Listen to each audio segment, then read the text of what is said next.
Okay, it's tincture time. So today I'm going to be making thyme.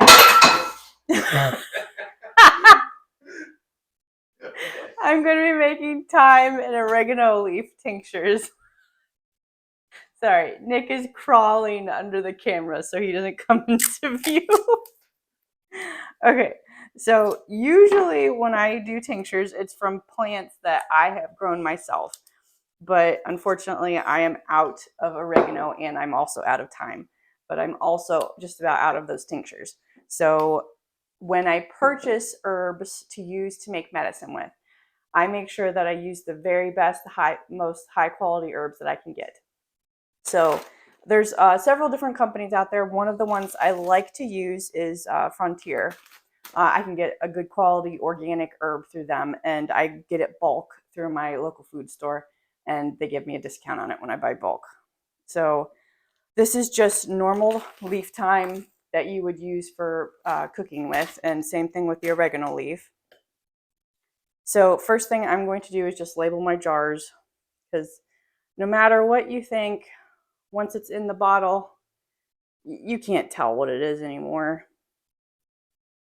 So I just write what it is, and then I write the date, which I don't remember the date. 12. Oh, Christmas Eve. You can actually get labels and stuff. I am not that fancy, and I am cheap. So I just use tape. You can use any bottles you want. A lot of people use darker colored bottles. I like to use those when I actually put the finished product in, but for now, I'm just going to use canning jars, and I put them in the basement where it's dark and it's cold, so light can't penetrate them and break down any of the medicinal components in it.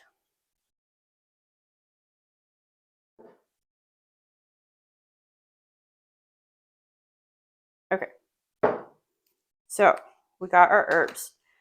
I think we did another video about, I did willow bark tincture, and I talked a little bit about the vodka.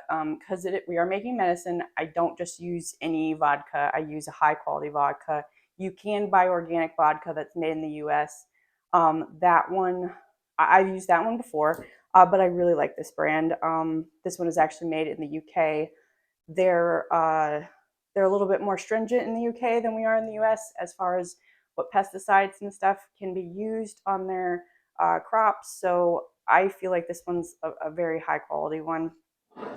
It's also pretty expensive, but I'm using it for medicine. So that's what I'm going to be using today. This one is Tinctures, just 80 proof vodka. Just making sure that's what it is. Yes. Okay.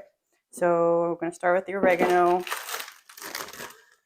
You can use dry or fresh herbs when you do tinctures. It goes a little quicker if it's fresh, but this is what I have right now. So I actually use the thyme and the oregano tinctures quite a bit, so I'm going to make quite a bit. I also give them to family members that need them, so I tend to go through them pretty quickly. So that's why I'm making such a large amount. Let me grab a funnel.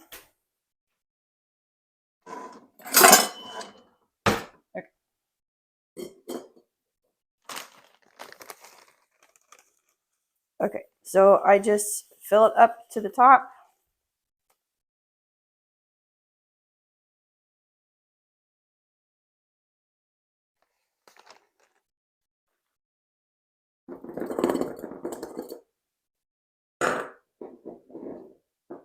And forgive me, I am a very messy person. I'm sure I'm gonna have herbs everywhere.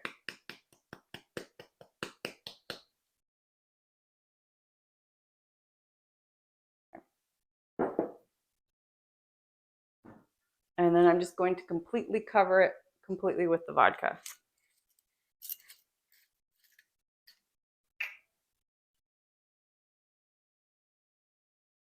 When you're using dry herbs, when you add the liquid to it, after it sits for several hours up to a day, it will absorb more of the liquid, and you might have to add more on top so you have some completely covering all of it.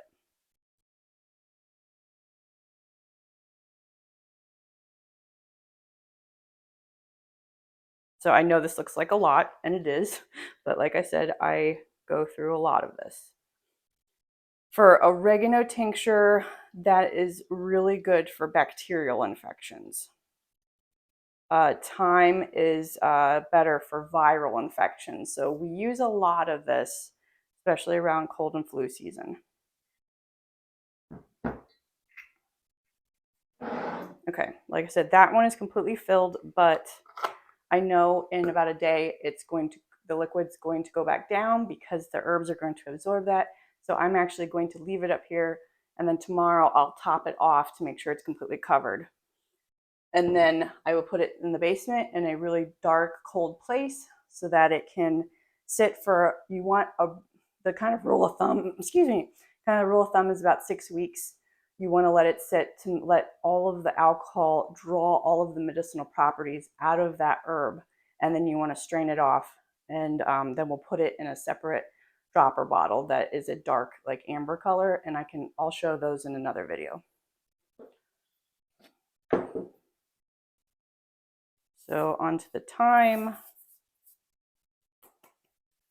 Actually, I'm going to get a separate funnel because when you're making medicine, you don't want to mix anything, especially if you're dealing with herbs that are a little bit more, what's the word? I guess volatile.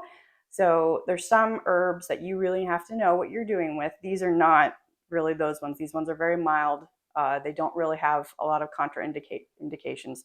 But these ones, yeah, I don't want to mix different herbs because then you're getting the compounds for both of them into one, and I don't want to do that. I make sure it's as pure as possible.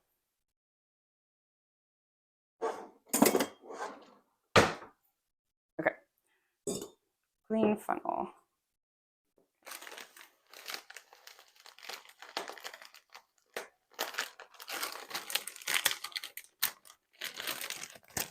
And again, I'm just going to fill this up like we did the oregano, and then top it off with the vodka.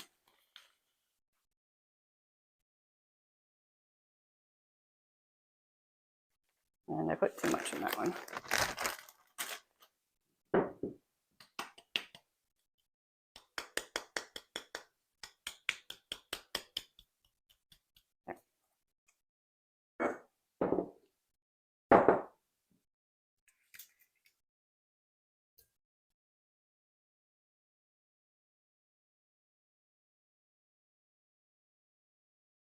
You can use these tinctures together. So a lot of times when you get sick with a viral or a bacterial infection, your immune system is down. And so other bacteria and other viruses that you might be exposed to, they take advantage of that, and you might actually get sick with more than one thing at one time. I'm just about out of vodka. So yeah, you can take these together. That's not a problem. But if you're not used to using medicinal herbs, there's a ton of good books out there. They can get you started. These are some of the more milder ones that you don't really have to worry about knowing what you're doing. You're not going to mess it up. Again, these are just thyme and oregano. I will probably list some of the books that I use for these things. So you guys, if you're interested in it, you can start reading up on it, decide what you're comfortable doing and what you want to use for your family instead of buying pharmaceutical drugs. Thanks.